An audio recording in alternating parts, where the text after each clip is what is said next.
Ito po mga paps ay Honda Beat FI at nag-troubleshoot po ako kasi wala po siyang display sa panel at ayaw pong umandar. At habang nagto-troubleshoot po ako mga paps, nakita ko po itong switch po, yung negative terminal po ng ating relay, yung kulay blue. Wala po siyang supply na negative, bali body ground.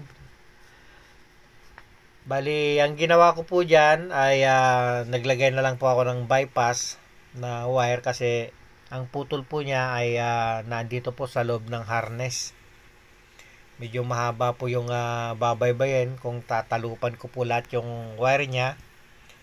Medyo magiging hassle na po kasi yan pagka binalatan natin ng buo. Kaya ito, papakita ko na lang po sa inyo ang aking pagto-troubleshoot. Bali po, yung dulo po ng ating test light ay nilagay ko po sa positive para makita ko po kung meron po siyang supply na ground, negative. At ito po, sinuksok ko na po yung sa terminal, socket. At ayan po, meron. Kaya kukunin po natin sa galing na po ito sa side stand switch. Ayan po. Meron po siya pagka yan, pag tiniklop, nawawala. At bali naglagay na po ako dyan ng bypass na wire. Ito na po yon. Yan. Yung kulay black na po yan na aking nilatag.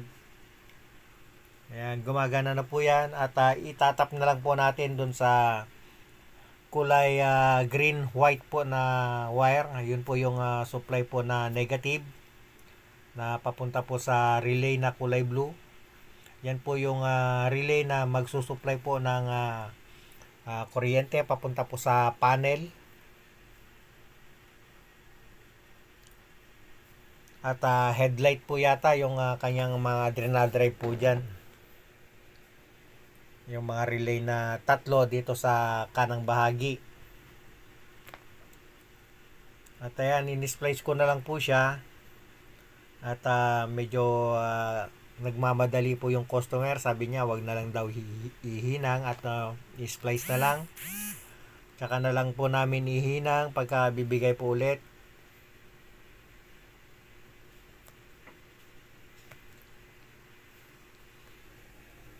Yan, at hinabaan ko lang po yung kanyang splice para medyo maganda po yung kapit. Kasi kung maigsi ang splice, pagka nahatak, mawawalan na po siya ng kapit at mawawalan naman po ng contact yung negative mga paps. At ito, hinisplice ko na po siya. At titipan na lang po natin mga paps. Ito po kahit po yung Honda Click na 125, ganun din po ang wiring po nun. Yung negative po niyan ay galing po sa side stand.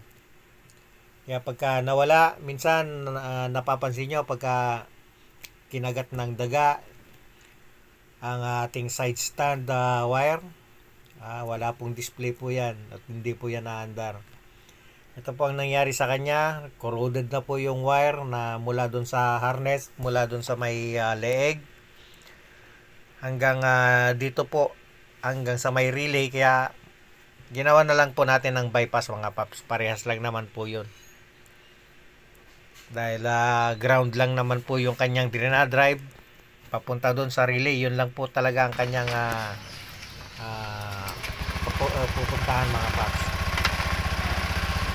Ayan, start na po natin at gumagana na po yan mga paps. At wala nang problema ang kanyang makina, umaandar na. Pwede na po nating isarado at bigay na doon sa may-ari at magbibiyahe pa daw po siya mga paps. At hanggang dito na lang po mga paps.